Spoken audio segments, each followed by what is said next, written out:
Ariel Helwani post-fight at UFC on Fox in Anaheim, California, alongside Joe Rogan. And Joe, I just said, what a fall from grace for you, from Fox to here with us. But it's all the same to me. Yeah, absolutely. What were your early impressions of what this whole event meant and how it came off on Fox? Well, you could definitely feel the tension. Everybody was worried that it wasn't going to come off well, and there was a lot of behind-the-scenes, clamoring. There was a lot of people that were really uptight about it, but I think it went well. I think it all came together nicely. Does that have to be right in front of my face? Can we give me a... There we go. Yeah, he likes to get all up in your grill.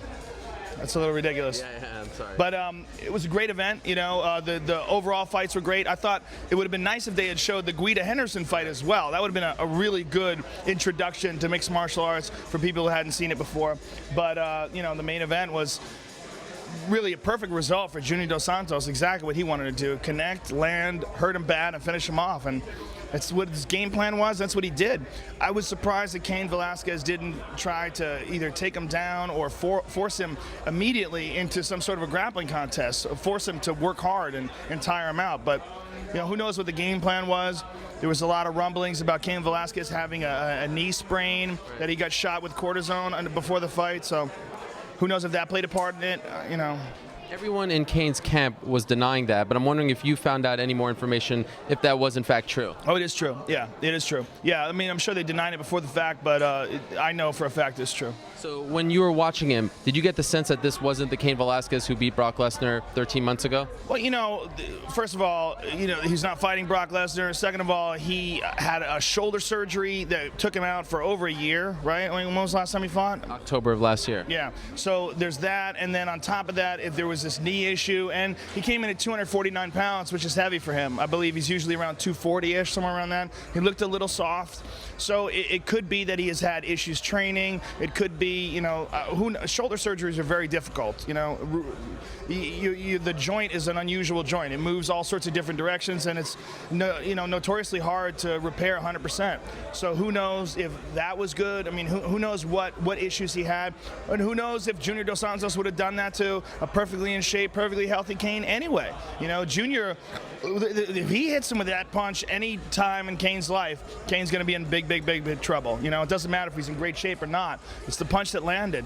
It's why the punch landed. Did it land because Cain overestimates his chin? Did it land because Junior's just that good? Did it land because of ring rust? Did it land because of knee problems or shoulder? Who knows? But for Junior, perfect result. What do you think of the stoppage? Perfect stoppage. Yeah, I mean, he was hurt. He was hurt bad. He went face down. When he went down with the first punch, you could tell his eyes were scrambled. And then a couple punches in, his face was down. And perfect stoppage. A lot of talk online in the media that this wasn't what the UFC wanted. They would have rathered it go a little longer. Do you share that sentiment, or is this part of what makes MMA so great? Well, if you want every show to be the perfect show, it's never really going to happen.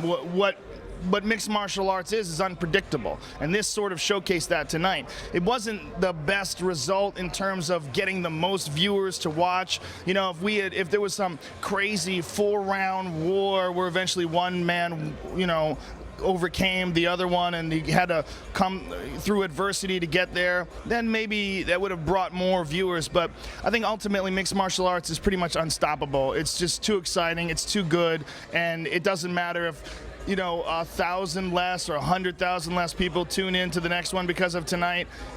Ultimately, it's going to be gigantic. It's going to be much bigger than it is. The fact that it's now on broadcast television, the fact that it's now available for free to millions of people that would have never watched it, the door's open and the floodgates are open, and it's just a matter of time now. For yourself, I saw you there holding the Fox Sports mic flag, and I remember your debut, I believe it was in Alabama, pre-Zuffa era. Yeah. Was it a little surreal this whole evening for you to just be a part of this and really hit the mainstream? Well, quite honestly, it feels the same when you're standing there cage side. You just have a different logo on your microphone, but the place is still filled, the crowd is still going crazy, and it's still the best fighters in the world right in front of you. So it felt a little different in that there was a few more people there, and when we're on the stage of the weigh-ins, I'm used to introducing the people that I know, and there's all these extra suits and all these extra people, and there's a little weird, a little different, but for me, pretty much the same thing most of the night up until the main event. And I just want to ask you two quick questions before we let you go. If you're Junior Dos Santos, who would you rather face, Brock Lesnar or Alistair Overeem?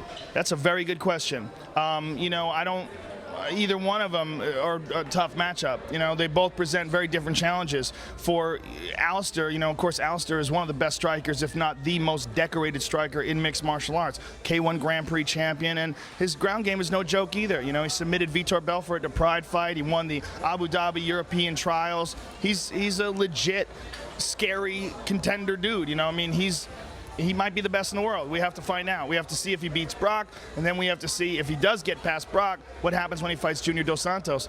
I think, you know, Junior has sort of faced in Shane Carwin a similar fighter to Brock Lesnar. Of course, not the same. You know, Brock Lesnar has a bit more athleticism, a bit more speed, a bit more explosion, and maybe a slightly better wrestler.